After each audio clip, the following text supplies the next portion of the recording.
तो दोस्तों ये एक लव स्टोरी है, लेकिन इस फिल्म के अंदर घपाघप भरा हुआ है। तो देखने से पहले ये देख लेना कि आप ये देख सकते हो कि नहीं देख सकते हो। तो चलिए फिर शुरू करते हैं। तो दोस्तों इस फिल्म के शुरू होती है हमें दिखाई जाती है लोरेन नाम की एक लड़की जो एक होटल के अंदर गिटार करके गाना गाती है और वो इस शहर में नई होती है। ये करते हुए हेनरी नाम का एक बंदा वहाँ पर बैठा हुआ उसे देख रहा होता है और उसे ये लड़की बहुत पसंद आती है। तो वो वहाँ की वेट्रेस को उसकी इन्फॉर्मेशन निकालने के बदले कुछ पैसे देता है। उसके बाद हेनरी लोरेन से गलती से मिलता है। उसके बाद लोरेन एक पार्टी के अंदर जाती है डांस करने, उसके साथ जाकर डांस करने लग जाता है और उसको डेट के लिए ऑफर करता है। फिर ये दोनों डेट करते हैं। डेट करते करते लोरेन इससे इसका नाम पूछती है। ये कहता है मुझे तुम्हारा नाम नहीं पता और तुम्हें मेरा नाम नहीं पता होना चाहिए और मैं सीरियस लव स्टोरी में नहीं पढ़ना चाहता, तो हम एक दूसरे से गपागप वाला प्यार कर सकते हैं, तुम इंटरेस्टेड हो तो बताओ। तो हेनरी काफी अट्रैक्टिव तो होता ही है, तो लोरेन को ये आइडिया बहुत अच्छा लगता है कि ये सही है। तो ये लोग बहुत ही ज्यादा टाइम एक दूसरे के साथ स्पेंड करते हैं, जिससे ये एक दूसरे को अच्छे से समझते हैं, अपनी पर्सनल बातें बताते हैं। उसके बाद हेनरी एक दिन इसको अपने घर पर ले आता है और उसे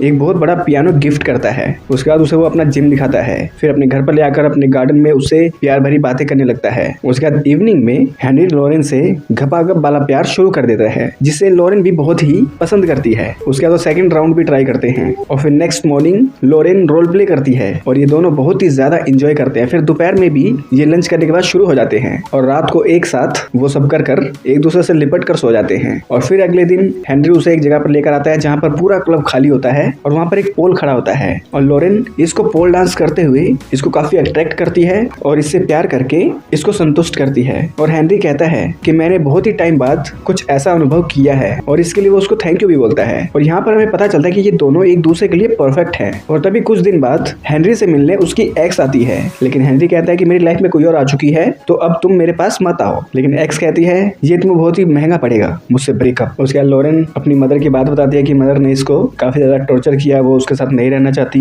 उसका जो हस्बैंड है इसका स्टेप फादर वो भी इस पर गंदी नजर रखता है, जिस वजह से वो अपनी मदर के साथ नहीं रहना चाहती। हेनरी बताता है कि मुझे कहीं ठहराव नहीं मिला, जिस वजह से मैं अपनी लाइफ में कुछ कर नहीं पा रहा हूँ और मुझे अपने फादर का बिजनेस संभालना पड़ रहा है मजबूरी में। और वो चला जाता है ऑफिस। इसके ऑफिस जाने के बाद इसके जिम में उसकी एक्स आती है और लोरेन को कह देती है कि मैं उसकी वाइफ हूँ और हमारे 2 बच्चे हैं, तो हमारी लाइफ से चुपचाप चली जाओ और हमें जीने दो। तो लोरेन बैग पैक करके जाने लगती है और तभी हेनरी उसे मिल जाता है। तो लोरेन कहती है कि मुझे जाने दो, मुझे पता है तुम्हारे 2 बच्चे हैं, तुम्हारी एक बीवी है। तो हेनरी कॉल करता है अपनी मदर को और हैंड फ्री करके बात करता है कि मदर क्या मैं शादीशुदा हूँ। मदर कहती है नहीं तो किसने कहा। और ये बात लोरेन को कंफर्म करवा देता है कि ये अभी कुंवारा है, शादीशुदा नहीं है। तो बता देता है कि मेरी एक्स काफी साइको है, वो किसी की कीमत मुझे पाना चाहती है। फिर ये दोनों प्यार करते हैं, बहुत ही इंजॉय करते हैं। फिर ये लोग बीच पर जाते हैं, वहां पर प्यार करते हैं और फिर घर आने के बाद शावर लेते हुए नहा कर प्यार करते हैं और फिर सो जाते हैं। फिर सुबह उठकर प्यार करते हैं और फिर 10-11 बजे सुबह ये दोनों पूल के पास थोड़ा सा एंजॉय करते हैं। तभी मदर का कॉल आता है और उसको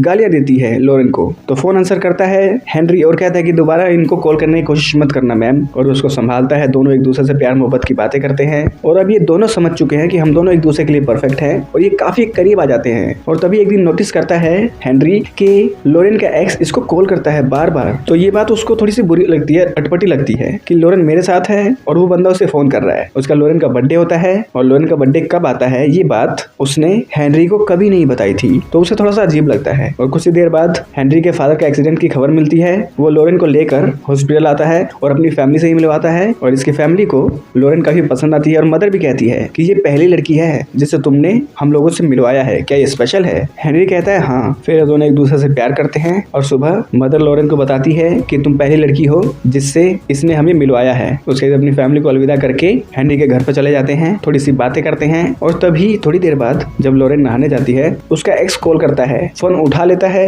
हेनरी और वहां से उसका एक्स बोलता है देखो मैं तुमसे बहुत ही ज्यादा प्यार करता हूँ, तो मेरी गलतियों के लिए मुझे माफ कर दो, क्या हम फिर से पैचअप कर सकते हैं। ऐसी मीठी मीठी बातें करता है। हेनरी को ये सब सुनकर अच्छा नहीं लगता। लोरेन नहाकर बाहर निकलती है और हेनरी उससे पूछता है कि क्या तुम हमारे रिश्ते को लेकर क्लियर हो कि हम दोनों एक दूसरे से शादी करेंगे, बच्चे करेंगे, एक परिवार बनाएंगे। तो लोरेन कहती है हाँ, पर तुम ऐसे क्यों पूछ रहे हो जैसे कि तुम उस पर शक कर रहे हो। तो हेनरी बताता है मैंने तुम्हारा फोन उठाया था जिसमें तुम्हारे एक्स ने तुम्हें प्रपोज किया है, वो तुमसे शादी करना चाहता है। तो लोरेन को ये बड़ा अजीब लगता है कि ये मुझ पर जासूसी कर रही है, मुझ पर शक कर रहा है। उसके बाद शाम हो जाती है। शाम को ये दोनों प्यार करते हैं और इस बार लोरेन उस तरीके से प्यार नहीं करती क्योंकि वो इनसिक्योर हो रही होती है और हेनरी ये नोटिस नहीं कर पाता। सुबह होने के बाद लोरेन उसको तैयार करती है, उसे अच्छे से ट्रीट करके उसे ऑफिस भेज देती है। और ऑफिस में आने के बाद हेनरी वो सारे पल याद करने लगता है जो उसने लोरेन के साथ बिताए और उसे याद आता है कि आज सुबह बहुत ही अजीब हुआ उसके साथ। लोरेन ने उसे कुछ ज्यादा ही अटेंशन दी। नॉर्मली ऐसा वो नहीं करती थी। तो समझ जाता है दाल में जरूर कुछ काला है और वो दौड़ा दौड़ा आता अपने घर पर और उसे लोरेन नहीं मिलती। तो नौकरानी बताती है कि वो एक लेटर लिखकर यहाँ से चली गई अपना सामान लेकर, और लेटर में लिखा होता है कि तुम मुझ पर भरोसा नहीं करते, मेरी जासूसी करके मेरे करीब आए और मुझे ये एहसास दिलाया कि तुम मेरे लिए परफेक्ट हो, लेकिन ये सच नहीं है। और हमें दिखाई जाती है लोरेन ये शहर छोड़कर हमेशा के लिए अपने दोस्त के साथ चली जाती है। अब इस स्टोरी का एंड क्या होगा ये कोई नहीं जानता, जानता वही है जिसने ये कंप्लीट नोवेल पढ़ी है।